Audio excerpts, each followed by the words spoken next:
पिछले 6-7 दिन से लगभग यहाँ आ रहा हूँ जी, और बड़ी उम्मीद के साथ आता हूँ कि साहब मिलेंगे, उनसे कुछ बात हो पाएगी जी, लेकिन नहीं हो पा। कोई भी जैसे शिकायत भी करते हैं तो उस पर कोई कार्रवाई होती है नहीं होती, कहाँ वो आवेदन चला जाता है, कोई मुलाकात ही नहीं होती। तो इस सवाल का सवाल ही बना हुआ है। इस प्रकार पैसा है, आप तनख्वाह ले रहे हैं लेकिन पब्लिक की सुनने के लिए तैयार नहीं है। ये बड़ा गंभीर विषय है।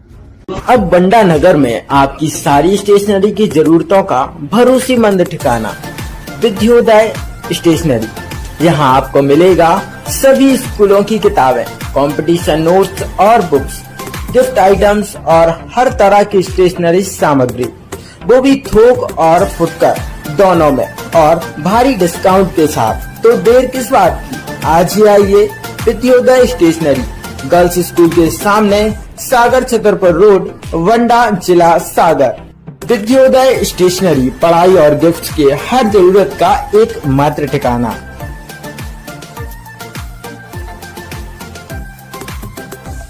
नमस्कार, मैं प्रदीप और आप हैं भारत न्यूज एक्सप्रेस के साथ। इस सागर जिले का बंडा ब्लॉक है, बंडा जनपद है, जहां सीओ साहब को देखने के लिए नैना तरस गए। भैया, आम लोगों को दर्शन होते होंगे या नहीं होते होंगे, ये तो भैया बड़ा विषय है, लेकिन भैया पत्रकारों को दर्शन नहीं हो रहा है साहब की।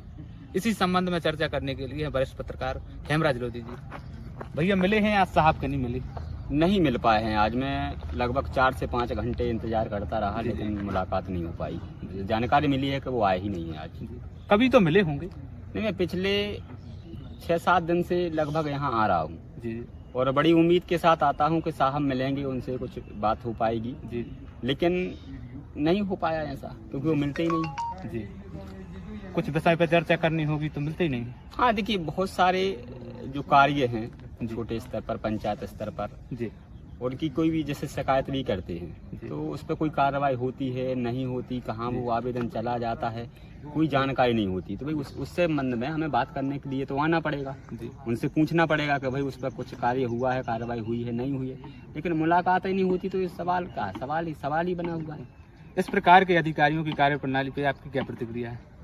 अब देखिए, इस प्रकार के जो अधिकारी होते हैं तो कार्यप्रणाली का क्या है, जनता सब देख रही है। अब यहाँ के जो है जनप्रतिनिधि हैं उनको भी जानकारी रहती है कि हमारे अधिकारी नहीं आ रहे हैं, सोशल मीडिया से जानकारी मिल जाती है, पत्रकार साथी भी इसको प्रिंट मीडिया, इलेक्ट्रॉनिक मीडिया के माध्यम से अवगत कराते हैं। तो क्या जनप्रतिनिधियों को नहीं दिख रहा होगा, उनको भी दिख रहा होगा। तो स्पष्ट है कि कोई काम करना चाहते ही नहीं। साहब को देखा है भैया जब से आए हैं बंडा में? अब मुझे एक बार दर्शन हो गए थे जी, अब तो मात्र दर्शन ही हम मान सकते हैं। आराम से हो गए थे भैया, बड़े मशक्कत से मिले थे साहब? नहीं, आराम का तो यहाँ सवाल है ही नहीं। अब आज 7-8 दिन से मैं अभी परेशान हो रहा हूँ, तो पहले भी परेशान हुआ होगा जी जी। अब 2 जगह सुनने में आया है कि वो यहाँ प्रभार में है और पदस्थ है मालथोन में जी। तो ये मालथोन वो ज्यादा देखते होंगे, यहाँ केवल आना जाना है, कभी कभार आ गए, बाकी किसी को जानकारी नहीं। आम जनता का निराकरण संभव है कि यहाँ पे इस प्रकार से? नहीं, कैसे हो सकता है संभव बिल्कुल भी नहीं है। जब साहब अपन जैसे जिम्मेदार व्यक्तियों को नहीं मिल पा रहे हैं, 8-8 दिन से आ रहे हैं। बताइए, दूर ग्रामीण क्षेत्र के लोग हैं, वो 30-30, 35-35 किलोमीटर से आते होंगे, किसी भी शिकायत को लेकर के आते होंगे, अपनी पीड़ा बताने के लिए आते होंगे, अपना पैसा खर्च करते हैं, पूरा दिन का समय उनका लगता है और हताश होकर घर चले जाते होंगे। यही हो रहा होगा। क्या कहना चाहते हैं भैया?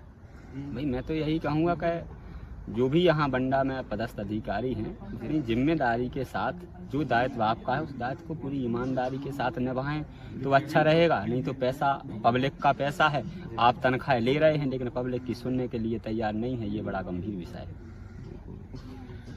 बने रहें भारत न्यूज एक्सप्रेस के साथ। प्रदीप कुमार, बंडा।